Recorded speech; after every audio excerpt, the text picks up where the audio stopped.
2019년 12월 31일 중국 보건당국은 우한의 대형 수산시장 관련자들의 중증호흡기 집단 감염 사례를 최초로 보고했습니다.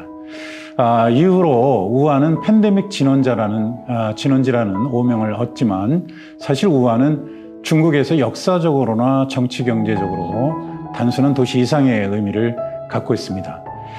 오래전부터 호수가 많다 보니 천호, 호수가 많다는 거죠. 물고기와 쌀이 풍부해서 어미지향으로 알려졌고 양쯔강이라고 부르는 장강을 끼고 3,500년 이상 발전한 도시가 우한입니다. 당나라 시성 두보가 칠원율시 등고에서 부진장강 공골레라고 노래한 장강이 한강과 합류하는 곳이 바로 우한입니다. 이렇게 수로와 함께 철도로 중국 전역을 사통팔달 연결하는 교통의 중심지 역할을 하다 보니까 우한은 과거부터 중국의 심장 또는 배꼽이라는 별명을 갖고 있었습니다.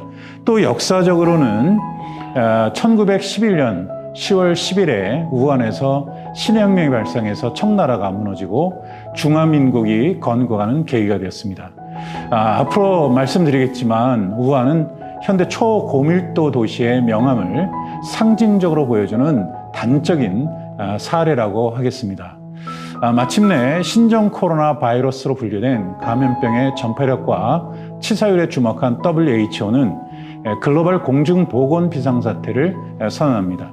2020년 3월 11일 기준으로 100개국 이상에서 바이러스의 유행이 확인되고 수천 명이 사망한 한편 매일 수천 건의 확진자들의 사례들이 발생하자 WHO는 감염병의 최고 경보 수준에 해당하는 팬데믹으로 방역 단계를 상향해서 조정했습니다.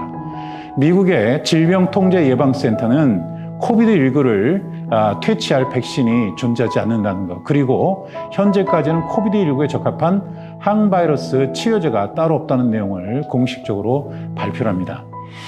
중국을 비롯한 세계 각국은 치료제와 백신을 확보하기 전까지 취할 수 있는 효과적인 조처로서 국가 간 이동 제한이나 공공장소의 폐쇄, 휴교 및 집단 모임 금지 등을 서둘러 추진합니다. 팬데믹의 완벽한 진압이 간단하지 않다는 게 지금까지 전문가들의 대체적인 예상입니다. 그 이유로는 먼저 치료제와 백신을 단기간에 확보할 수 있는지 여부가 확실하지가 않습니다. 무증상 기간에도 바이러스 수치가 높고 전염력 역시 비슷한 유전자를 가진 사스에 비해서 압도적인 코비드19를 제압하지 못하면 과거 전 세계적으로 대략 4천만 명의 사망자를 기록한 이른바 스페인 독감의 전철을 밟을 수 있다는 우려가 제기되고 있습니다. 1918년 조선총독부 통계연감에 따르면 당시 우리나라에서는 759만 인구 가운데 288만 4천 명이 스페인 독감에 감염되어서 14만 명이 사망합니다. 전체 인구 100명 중 1명꼴로 희생자를 낸 겁니다.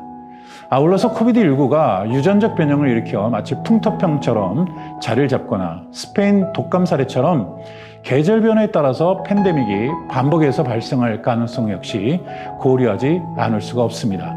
그리고 백신을 성공적으로 확보해서 팬데믹이 진정 국면에 들어서더라도 조건만 맞으면 언제든지 보다 더 강력한 감염병이 출현해서 전 세계로 퍼져나가는 최악의 가능성은 상존합니다. 어쨌든 유발 하라리의 지적처럼 현재 팬데믹의 상황을 전반적으로 조망해보면 가까운 미래의 안전을 담보하는 확실성은 어느 곳에도 더 이상 존재하지 않습니다. 그런 이유로 해서 선택의 자유는 최고치에 도달하고 완전히 비현실적으로 보였던 것들이 갑자기 이루어지고 수십억 사람들을 대상으로 하는 전대미문의 실험이 진행 중입니다. 미래학자 토마스 프레이 역시 지금의 팬데믹을 인류 역사상 가장 값비싼 위기라고 정의합니다. 프레이는 향후 인류는 식품, 항공, 교육 등을 재건하는 데 전무후무한 비용을 지출할 것이고 기존의 패러다임이 완전히 바뀔 완벽한 폭풍 가운데 휩싸일 것이다, 이렇게 예측을 합니다. 한마디로 돌연변이라는 뜻의 블랙스완 가운데 블랙스완을 현재 목격하는 대변역 직전에 있다는 것입니다. 실제로 경제적 차원에서는 개방경제와 자유무역 중심의 세계 경제체제 붕괴 조짐과 함께 20세기 중반 이후 국제사회를 주도한 세계화의 퇴조가 거론되고 있습니다. 팬데믹에 적절히 대처하지 못한 각국의 정치 리더십이 도전받고 사회선 비협력과 부동성 문화로 급속히 전환 중입니다. 이런 낯선 현상은 교육계 역시 마찬가지입니다. 미국의 사례를 보면 일부 대학은 재학생들의 자퇴로 인한 재정 문제로 폐교했을 뿐만이 아니라 조만간 상당수 대학이 정원을 채우지 못한 채 사라질 것이다 이렇게 예상을 했습니다. 어떤 면에서는 20세기 중후반부터 일각에서 꾸준히 제기해온 이른바 탈학교화라는 개념이 팬데믹 덕분에 물리적 공간에서 본격적으로 현실화하는 양상입니다. 교회와 교회 교육 역시 코로나 바이러스 팬데믹이 초래한 위기와 그 영향으로부터 자유롭진 않습니다. 격리와 차단 중심 방역 조처로 가장 큰 타격을 입은 것 가운데 하나가 교회를 비롯한 종교시설이라고 할 수 있습니다. 사스나 신종플루, 메르스처럼 일시적으로 유행하다가 소멸할 것이라는 예상이 빗나가고 7개월 가까이 팬데믹이 지속되자 교회들은 방역 당국의 지침처럼 비대면 예배 같은 사회적 거리두기에 주력하던 초기 대응에서 벗어나서 포스트 코로나 시대에 요구되는 대안을 모색하고 있습니다. 감염병 대유행에 대한 신학 및 신학적 성찰, 그리고 온라인 예배와 체계적인 신앙교육, 비대면 문화를 반영한 목회 방식과 재정 문제까지 망라하는 이른바 뉴노멀을 기대하는 것입니다. 코비드19 팬데믹이 초래한 사회 변화를 먼저 살펴보면 세계화의 퇴조가 있습니다. 팬데믹에 따른 영향으로 20세기 중반 이후 전 세계를 주도해온 세계화와 그 이론적 근거인 세계주의가 퇴조할 것으로 보입니다. 한동안 문명사적 전환으로까지 간주되던 세계화는 시공간을 응축하는 테크놀로지와 커뮤니케이션 매체의 발전을 기반으로 세계적인 경제 구조 형성에 주로 초점을 맞추었습니다. 정치적으로는 개별 국가 영토에 기반을 둔 군대 국가라는 전통적 개념을 해체하고, 경제적으로는 자본과 인력이 무제한적으로 자유롭게 국경을 넘나들면서 무역을 지속하고, 동시에 문화적으로는 국가별 문화적 차이를 극복하고 동질화나 다양성을 추구하는 방식으로 세계화를 해석해왔습니다. 최종적으로는 초국가 또는 세계 국가의 완성을 지향하는 일종의 이데올로기가 아니냐, 이런 비판을 받았던 세계화는 역설적으로 그것을 가능하게 만든 원초적 생활 환경이 초래한 팬데믹 공포 때문에 탈세계화나 지역 중심 세계화로 전환할 것으로 예상이 되는 겁니다. 실제로 세계 각국이 국경을 차단하도록 만든 감염병 팬데믹은 인구 밀집성이나 대도시 발생과 관계가 아주 깊습니다. 역사적으로 볼 때 질병은 유목이나 농경에 익숙한 주민들이 도시로 이동해서 밀집하면서부터 본격적으로 인간을 공격하기 시작했습니다. 역학자들은 밀집화와 감염병의 상관관계를 설명할 목적으로 불과 연료라는 은유를 활용하기도 합니다. 밀집성 질환은 불이고 세균 및 바이러스성 질환의 숙주에 해당하는 인간은 연료로 간주됩니다. 본격적인 도시화 이전까지는 특정 질환이 동물 숙주를 떠나서 마을이나 유목 집단을 감염시키더라도 소수 집단인 경우에는 곧장 모두 사망하거나 면역력을 확보하는 것으로 종결됩니다. 이처럼 수용적 숙주라는 연료가 고갈되면 밀집성 질환이라는 불은 곧장 소멸하는 것이죠. 반면에 우한의 경우처럼 혹은 우리나라의 대구처럼 초고밀도 군집 생활이 가능한 도시들은 대규모 감염병의 온상이 되었습니다. 아노 카렌이라는 학자는 공기, 직접 접촉, 물, 곤충 같은 매개체가 도시의 밀집 생활과 결합하면서 감염성 질병이 증폭되었다, 이렇게 지적을 합니다. 총균세로 유명한 제러드 다이아몬드는 농업과 세계적 교역로의 개발을 팬데믹 원인에 추가합니다. 유목민이나 수렵 채민민은 특성상 한 곳에 정착하지 않아서 바이러스의 위협을 벗어날 수 있었습니다. 반면에 채집보다 대략 100% 이상 효율적으로 토지를 활용하는 정주형 농민들은 병균에 오염된 분뇨라든지 설치류 동물의 피해자가 되는 경우가 많았습니다. 다이아몬드에 따르면 경로 발달 역시 로마 시대 이후 유럽과 아시아, 북아프리카를 효과적으로 연결하는 일종의 거대한 세균 번식장을 형성하게 됩니다. 덕분에 2세기 중반에는 천연도로 수백만의 로마 시민이 사망했고, 불규칙하게 출현하는 흑사병은 6세기와 14세기에 걸쳐서 상당한 피해를 입혔습니다. 다이아몬드는 그런 측면에서 항공기처럼 시공간을 응축하는 그런 교통망 때문에 세계는 세균의 도가니가 될 것이다 이렇게 경고를 했는데 그게 현실화된 거죠. 초연결 사회를 포기하지 않는 이상 앞으로도 지속될 인구 밀집성과 대도시, 교역로의 확대는 코비드19를 비롯한 다양한 감염병 확산을 초래해서 지역 중심 세계화를 초래할 가능성이 높습니다. 팬데믹이 초래한 두 번째 변화는 디지털 문화의 가속화입니다. 대부분 예상하는 것처럼 팬데믹은 디지털 문화를 한층 더 강화하고 있습니다.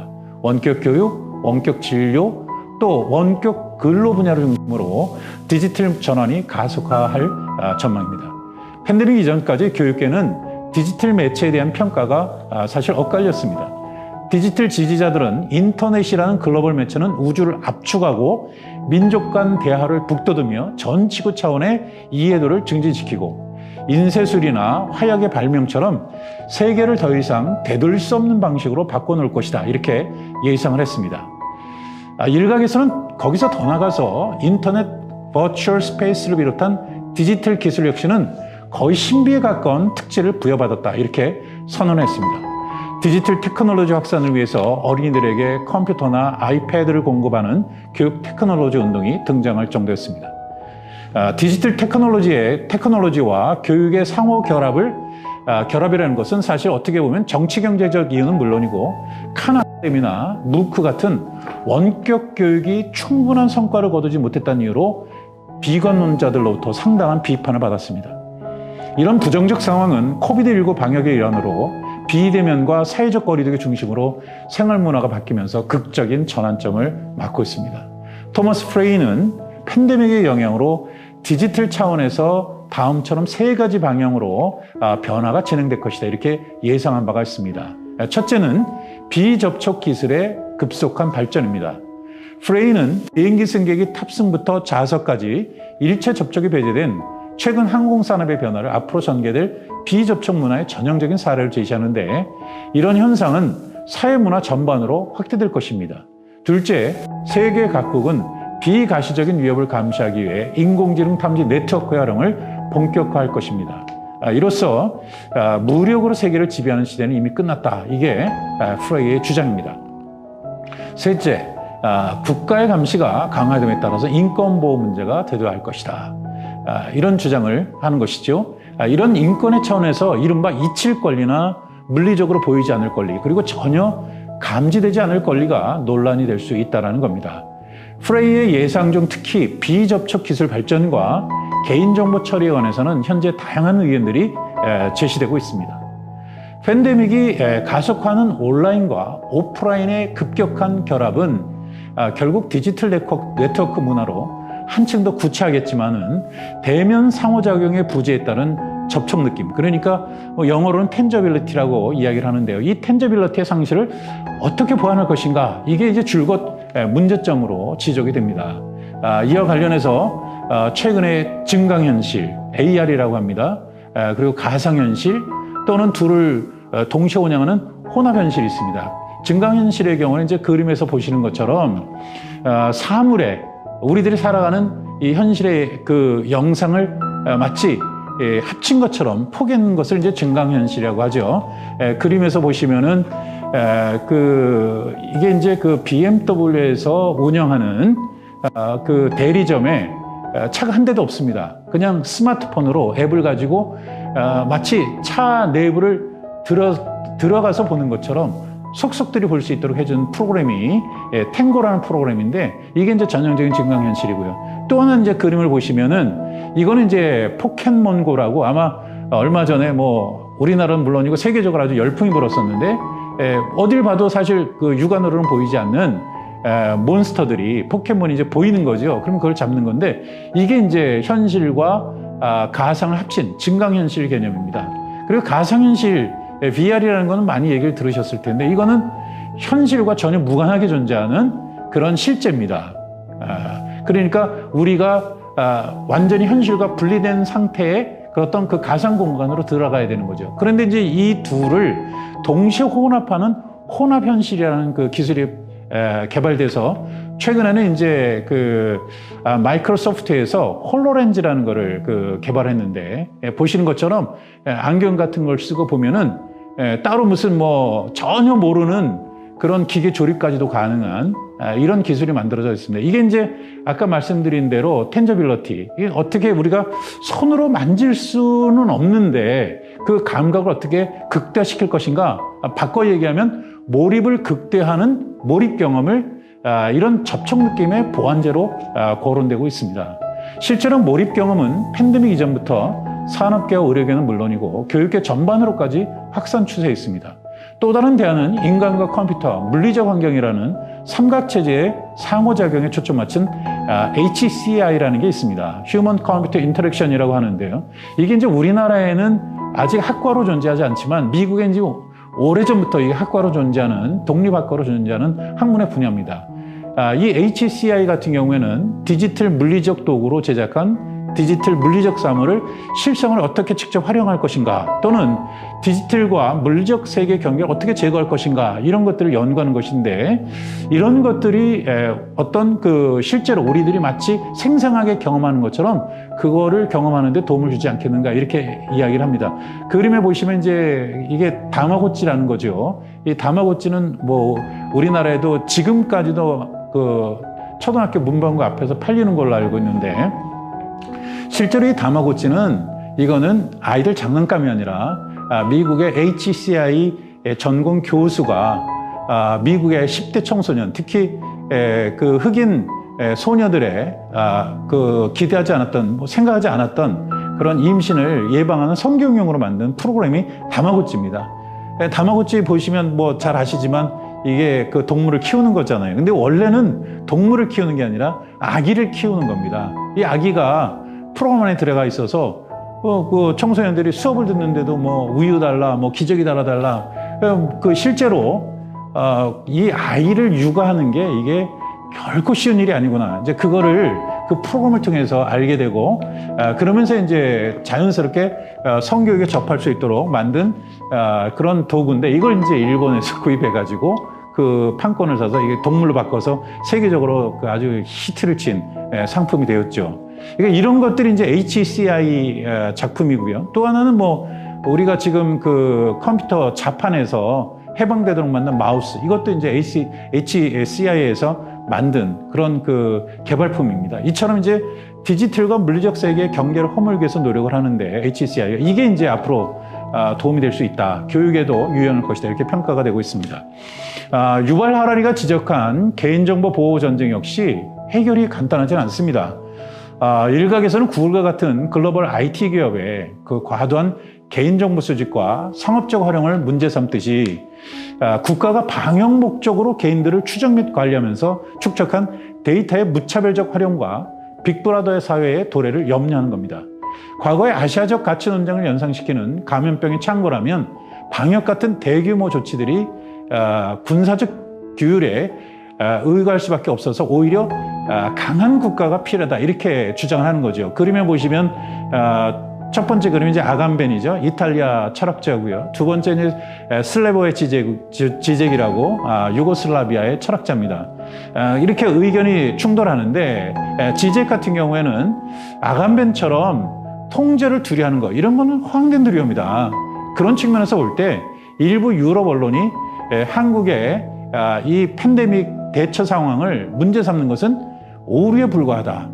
더 나아가서 한국, 그 다음에 대만, 홍콩, 뭐 이런 나라의 팬데믹 대처는 거의 기적적이다, 이렇게까지 이야기를 합니다.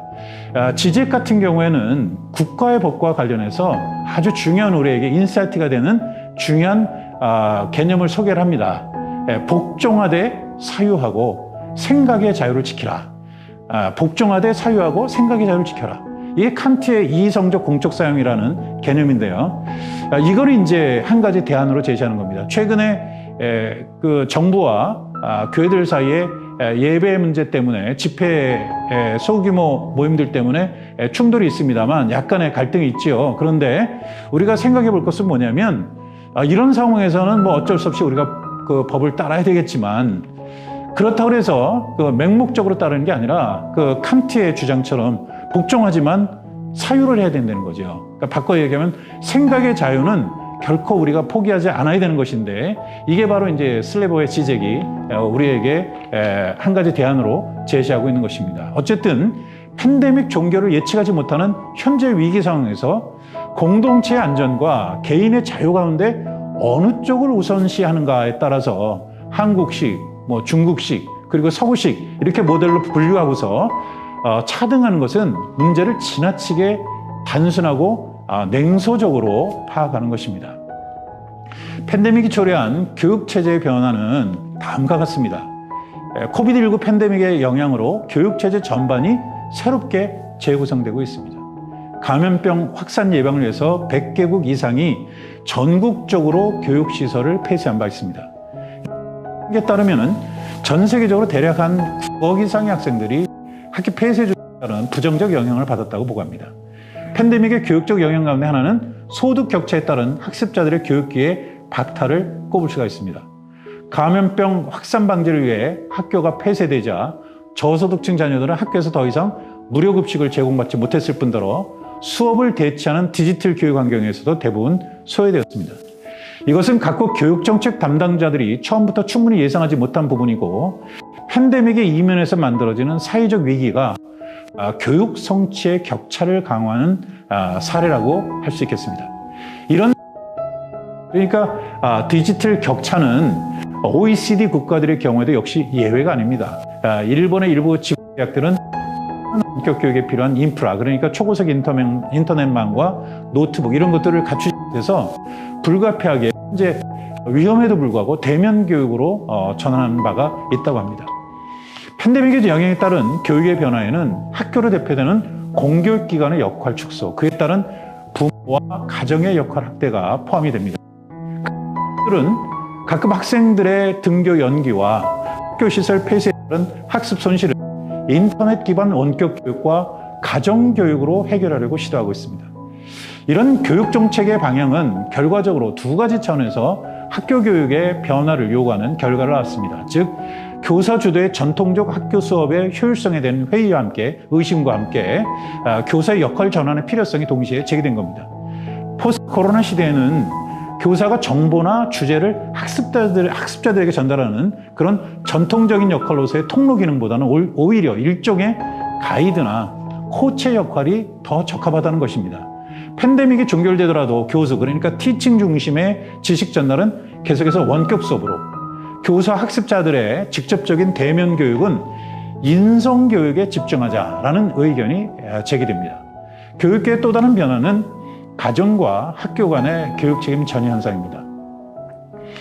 컴퓨터와 인터넷, 공부할 수 있는 조용한 공간과 부모의 시간적 여유라는 조건이 충족되기만 하면 학교라는 전통적 공간에 종속되지 않는 홈스쿨링의 선택 역시 나쁘지 않을 수 있다는 사실을 부모들과 학습자들이 새롭게 인식하는 중입니다. 달리 말하면 학교의 근본적인 효용성을 대상자들이 의도하지 않게 검증을 하고 있는 겁니다.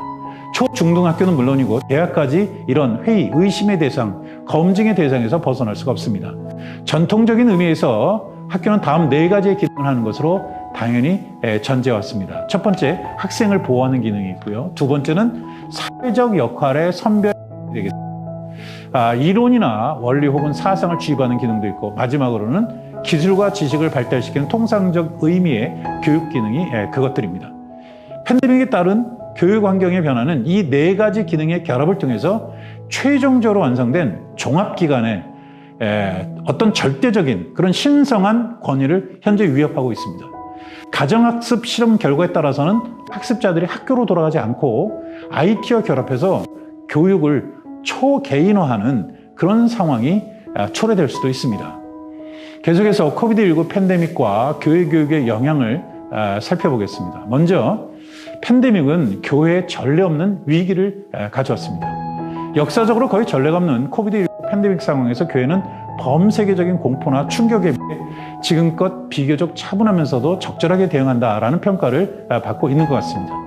지역 교회들은 팬데믹의 진행에 주의를 기울이면서 각국 정부 보건당국의 방역 지침대로 불필요한 모임들을 자제하거나 사회적 거리두기를 추천하는 한편, 신앙생활의 중심으로 간주하는 예배 역시 안전을 위해서 한동안 비대면으로 진행했습니다. 현재는 온라인과 오프라인 예배를 병행하고 있죠.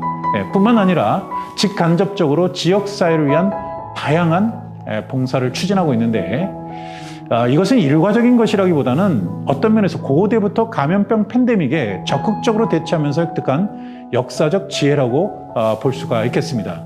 전 세계적으로 충격과 공포를 야기하고 있는 코비드19 팬데믹은 세계 어느 곳도 더 이상 안전할 수 없고, 과도한 물질적 번영의 추구는 축복이 아닌 재앙이 될 수 있다라는 성서의 교훈을 새삼 일깨우고 있습니다.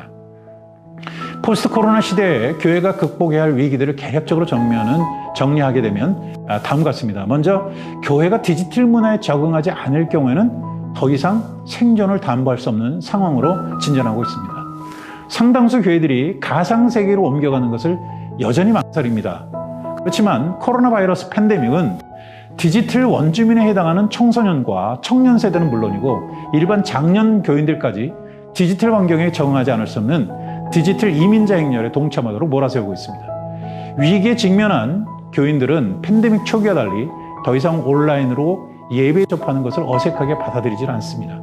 디지털 온라인 방송을 통해서 케언 크로스와 힌센이 강조한 바 있는 거리, 간격의 소멸과 그리고 시간의 소멸을 직접 몸으로 경험하고 파악했기 때문입니다. 교회 내부의 매체 환경 역시 준비된 인적 자원의 확보와 무관하게 하비 콕스가 1960년대부터 줄곧 지적해온 매스미디어 기반 전자교회, 이거는 TV, 라디오입니다.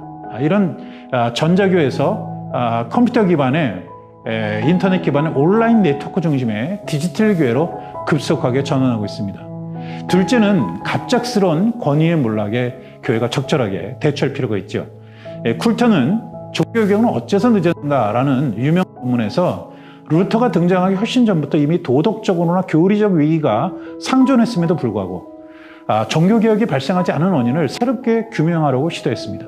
쿨턴에 따르면 루터의 종교개혁과 이전 시대를 구별하는 경계가 된 게 바로 흑사병이라는 겁니다. 흑사병의 발병으로 도덕적으로나 교리적 문제도 불구하고 명맥을 유지해온 중세교회의 지도력이 사망 선고를 받았다는 겁니다. 이처럼 역사를 돌이켜보면 팬데믹 이후에는 반드시 기존 질서의 몰락이 뒤따랐다는 것을 확인할 수 있습니다.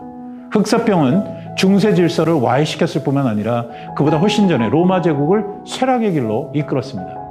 이것은 건강한 젊은이나 임산부의 목숨을 공격했던 스페인 독감과 달리 노인과 기저질환자를 위협하는 코비드19 팬데믹 상황에서 상당수 청년들이 교회와 거리를 유지하려는 그런 상황을 이해하는데 일부 단서가 될 수가 있겠습니다.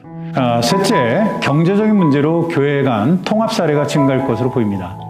지속적인 팬데믹의 영향으로 거의 70%에 가까운 교회들의 재정이 감소하고 있습니다. 일반 중소기업이나 자영업자들이 겪는 어려움을 소규모 교회들 역시 동일한 수준에서 겪고 있는 겁니다. 교회들의 죽음은 안타깝지만 더 이상 미국 교회들만의 문제로 간주할 수 없는 실정입니다. 교인들의 출석과 관련해서 8할의 법칙이 6할의 법칙으로 바뀌고 있습니다. 톰 레이너는 대략 200명 정도 수용할 수 있는 공간을 확보하고 있는 그런 교회들이 대개 한 160명 정도가 출석하는 게 일반적이라고 봅니다. 그런데 팬데믹 이후로는 사회적 거리두기 영향으로 120명으로 감소했다고 추정합니다. 미국에서는 어느 정도 규모가 되는 교회들이 앞장서서 재정적으로 어려움을 호소하는 소규모 교회들과 일종의 자매결을 맺는 것으로 현재 문제를 해결하고 있습니다. 교인들의 숫자나 재정이 넉넉한 건강한 교회들이 대개 1년간 인적 물적 자원을 지원해서 마치 가족의 일원처럼 성장하도록 도움을 제공하는 것이죠. 네 번째, 교회가 맞이하고 있는 위기는 전통적인 교회 문화가 소멸하거나 기초부터 변형되고 교회 공간의 재배치 작업이 활성화되는 것입니다. 팬데믹의 강력한 영향 가운데는 교회가 전통적으로 보존해온 예전 리털지와 교회 문화의 전반적인 해체를 꼽을 수가 있습니다. 교회들이 감염병의 충격을 극복하고 과거처럼 성장을 지속하더라도 소규모 예배가 새로운 기준으로 자리 잡게 될 것으로 예상이 됩니다. 예컨대 일반적인 사회생활처럼 악수라든지 가벼운 포옹 같은 이런 신체 언어로 친근한 감정을 표현하는 인사법은 앞으로 더 이상 교회 안에서 찾아보기가 어렵습니다. 이 사회적 거리두기가 기독교의 전통을 영구적으로 변화시키는 거죠. 이렇게요. 낯선 접촉에 대한 두려움과 함께 익명성, 그리고 더 나아가서 해방감을 향유할 목적으로 착용한 마스크 때문에 정서 교류가 제한적일 수밖에 없는 대중과의 커뮤니케이션을 위해서 새로운 디지털 커뮤니케이션 전략을 우리가 다각도로 모색할 필요가 있겠습니다. 성찬식이나 유아세례, 혼인과 장례 예배, 그리고 기타 절기 예배들의 진행 절차와 거기에 활용되는 소품들 역시 새롭게 구성될 뿐 아니라 교제의 핵심을 차지해온 공동 식사의 존속 여부가 불분명해지고 있기 때문에 어떻게 전체가 함께 어울리는 그런 프로그램을 우리가 구성해낼 수 있을 것인가, 많은 고민이 필요한 겁니다. 비좁은 공간이 선호되지 않다 보니까 교회 내부에 충분한 공간을 확보하기 위한 재설계와 통합이 진행될 것으로 보입니다. 이 작은 교회들에게는 참 어려운 일입니다. 팬데믹은 기존의 교육 신학을 새롭게 재구성하도록 요구를 합니다. 먼저 번영대 창조 질서의 보전입니다. 코비드19는 결정적인 재앙이 분명합니다. 그런데 또 다른 측면에서 볼 때 전 세계가 지금까지 무엇을 지향해 왔는지 구체적으로 확인시키는 결정적 계기가 되고 있습니다. 교회들의 세계에 민낯이 드러나는 것이지요.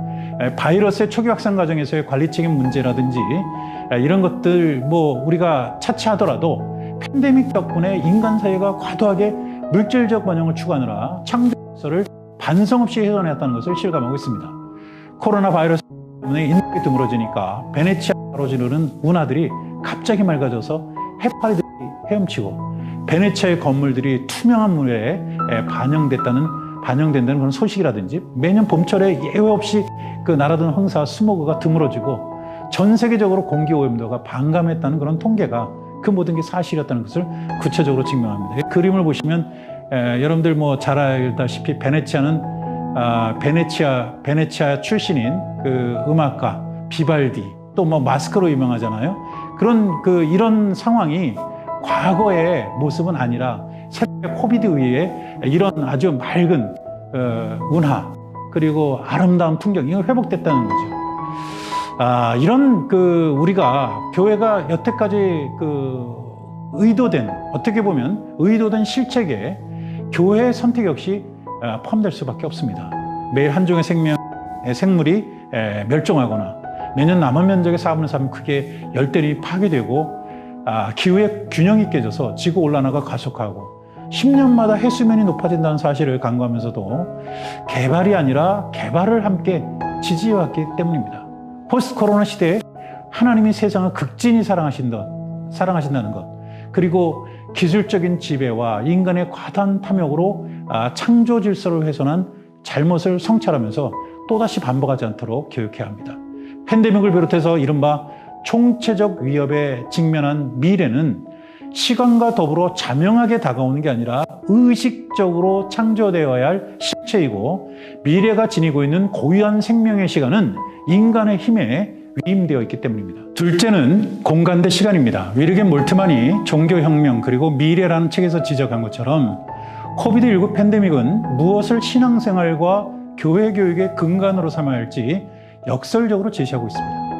몰트만의 제안에 따르면 그리스도인들이 추구해야 할 신앙생활의 목적은 공간적 개념이 아니라 시간 속에 다가오는 표현이라고 합니다. 달리 말해서 양적, 공간적 추구보다 질적, 그러니까 시간으로 변화를 모색하는 게 진정한 신앙의 목표라는 것입니다. 이것을 설명하려고 몰트만은 공간 속에서 누리는 자유와 시간 속에서 누리는 자유를 각각 구별합니다. 그리고는 새로운 공간이 존재하는 미국은 공간의 자유를 추구할 수 있지만 유럽은 이미 공간이 가득 차서 공간의 자유가 허락되지 않으니 시간 속에서의 자유를 추구하지 않을 수 없었다, 이렇게 말합니다. 그러면서 덧붙입니다. 새 세계는, 새 정신은 자유를 찾는 편이지만 그것은 한 자리에서 다른 자리로 이동하는 자유가 아니라 우리의 자리를 변화해가는 내면적 혁명을 말한다.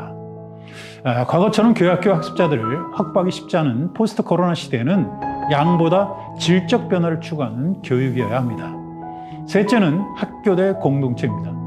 팬데믹 때문에 각국 정부들이 일정 기간 동안 학교 시설을 폐쇄하자 학부모들과 학습자들이 말씀드린 것처럼 학교의 근본 정체를 부분적으로 문제 삼았습니다. 어원이 한가하다라는 뜻을 가진 말에서 비롯된 이 학교는 더 이상 자유로운 공간이라고 할 수 없었습니다. 교육은 가르치는 내용보다 과정이 중요하고 학습 주제보다는 학습자를 중시하고 세속주의와 과학주의가 아닌 교육의 영적 원천의 회복에 힘쓰고 의무와 외경을 거듭해서 가르치고 강요나 조작이 아닌 대화를 통해서 자신을 드러내고 그리고 닫힌 마음보다 열린 마음을 일깨우는 것이라는 사실을 학교에서는 더 이상 강조하지 않습니다. 그렇다 보니 헨리 나웬의 주장처럼 학교 교육은 경쟁적이고 일방적이고 그리고 단절적 성격의 폭력적 과정에 가깝게 변질하고 말았습니다.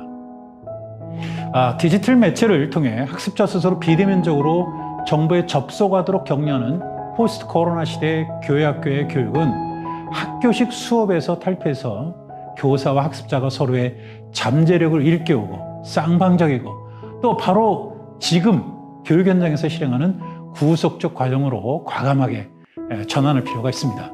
교회 교육은 문자 그대로 학교 교육의 대안 교육이 되지 않으면 안 됩니다.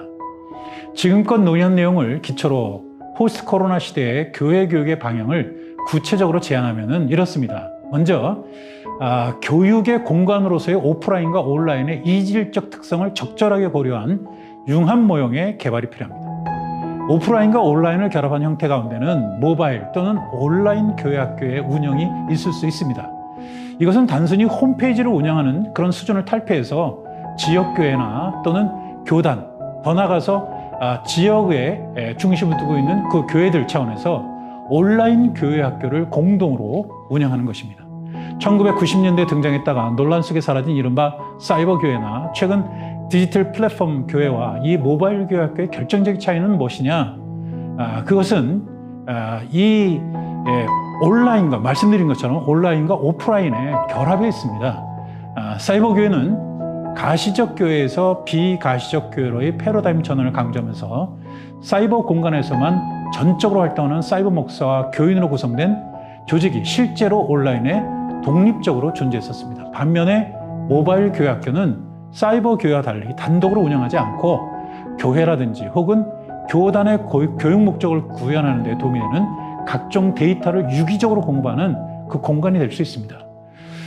가상 공간의 모바일 교회 학교는 교회 학교 운영에 이해를 두는 기본적인 교육부터 신임교사 교육 또는 교사 재교육, 더 나아가서 고급 기독교 교양 과정을 비롯한 다양한 프로그램들을 함께 운영할 수도 있습니다. 두 번째는 지역교회 수준에서는 블렌디드 러닝 방식을 도입할 필요가 있겠습니다. 2000년 후반에 미국 교육학자들이 온라인 교육의 한계를 극복할 목적으로 제안하면서 다양하게 도입을 했던 블렌디드 러닝은 원격 교육의 한 가지 형태인데 전통 수업과 온라인 자료의 통합뿐만 아니라 다양한 매체들과 방법론을 통합하는 총체적 전략입니다. 일반적 의미로는 온라인 수업, 그러니까 비대면이죠. 그리고 오프라인 수업, 면대면입니다. 이게 혼합된 그런 형태라고 할 수 있겠습니다.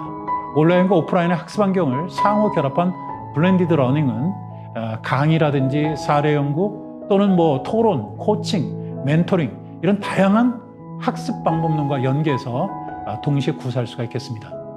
협력 학습 역시 가능해서 학습자와 교사, 학습자, 또 학습자 공동체, 학습자와 학습 도구, 학습자와 학습 환경 등의 연계 과정으로도 접근이 충분히 가능합니다.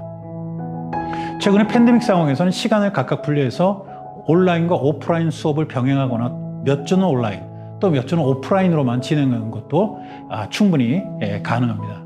세 번째는 가정과의 밀접한 관계를 지속적으로 유지할 수 있도록 홈스쿨링 형태의 교육을 통해 기존 교회 학교의 운영을 보완한다든지 확대할 필요가 있겠습니다. 재택학습으로도 번역되는 이 홈스쿨링은 일반 공교육 제도와 무관하게 부모들이 자녀의 교육을 책임지는 형태입니다. 전통적으로는 국가 교육 체계에 맞지 않아서 갈등을 빚기도 하지만 최근에는 코로나 바이러스 팬데믹 때문에 세계 각국의 정부들이 홈스쿨링을 장려하는 쪽으로 돌아서고 있는 중입니다. 정상적인 홈스쿨링 운영을 위해서는 무엇보다 학습자들이 학습을 도울 수 있을 정도로 충분히 교육을 받았을 뿐 아니라 시간적으로 여력이 있는 그런 부모의 존재가 전제될 필요가 있습니다. 그런데 팬데믹의 영향으로 주일에 교회 학교에 어린이들이나 청소년들이 참석하는 게 불가능할 경우에는 충분히 효과적인 전략이 될 수가 있습니다. 부모가 가정에서 홈스쿨링이 가능하지 않을 때는 교회 학교 교사들이 학습자들을 방문하는 식으로 홈스쿨링을 시도할 수도 있습니다. 교단이라든지 지역교회 또는 각 교회 학교 수준에서 필요한 전자도서들이나 독서 자료를 제공하는 이 모바일 도서관 같은 정책과 같이 시행하면 좋을 것 같습니다. 끝으로 교회 학교가 처음 출발 당시부터 줄곧 고수하는 교사 중심 또는 학습자 중심의 그 학교식 수업, 그러니까 스쿨링이라고 하는데요. 이 스쿨링 모형을 보완할 필요가 있겠습니다. 일각에서는 학교 형태의 교회 학교를 비판하면서 세대 간 교육을 강조하거나 교육이란 표현 대신 굳이 형성, 포메이션이라는 용어를 구사하게 됩니다. 파커 파머는 학교 교실의 제4의 커뮤니티라고 할 수 있는 진리의 커뮤니티를 도입하도록 제안한 바 있는데, 이 개념은요, 교회 학교의 발전적 개선에 상당히 도움이 될 것입니다. 파머는 기존의 커뮤니티를 친밀성 중심의 치료 공동체, 상호 연계적인 민간 공동체, 그리고 총체적인 어떤 품질 관리에 주력하는 마케팅으로 분류하고서 하나를 더 추가합니다. 그게 바로 주제 중심의 진리 커뮤니티인데, 이게 바로 이상적인 형태의 커뮤니티다, 이렇게 말합니다. 교사 학습자들은 교실이 아닌 커뮤니티 안의 주제에 집중합니다. 교사와 학습자가 상호 의견을 존중하고 모순을 지적하거나 적극적으로 질문을 던지는 방식으로 도전이 가능한 게 이 진리 커뮤니티입니다.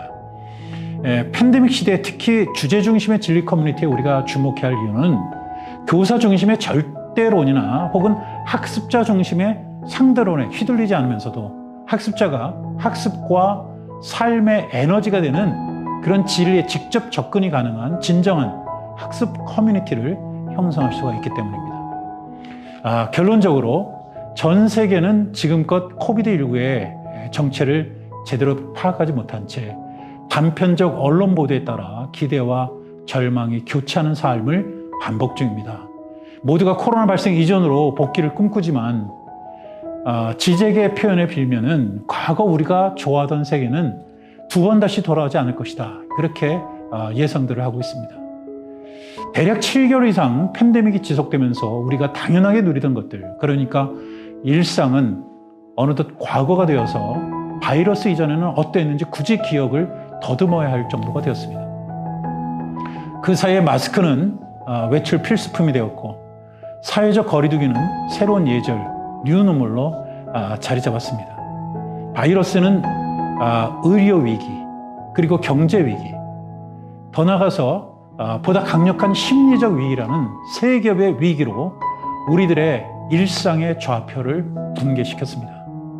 누군가의 지적처럼 언제든지 눈에 포착되지 않는 바이러스의 숙주가 될 가능성에 직면한 우리는 이제 인간적이라는 형용사에 다층적으로 포함되어 있던 만지다라는 뜻을 제거해도 그렇게 놀라지 않게 되었습니다. 집 밖의 타자를 집으로 맞아들이는 환대의 책임 역시 당연하기나 한 듯이 유예되고 있습니다.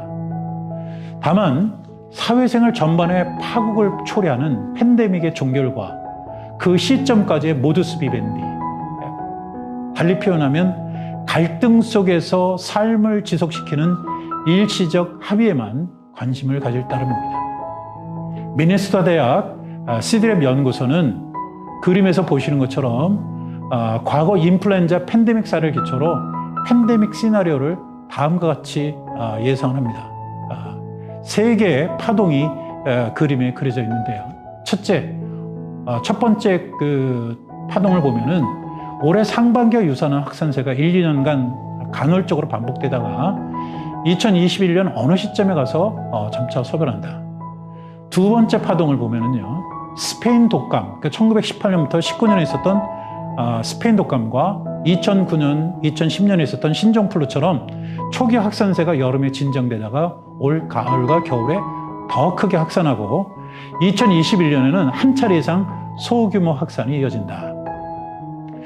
그리고 세 번째는요, 올해 상반기에 확산세가 진정되고 대규모 확산 없이 감염병 발생이 산발적으로 지속된다.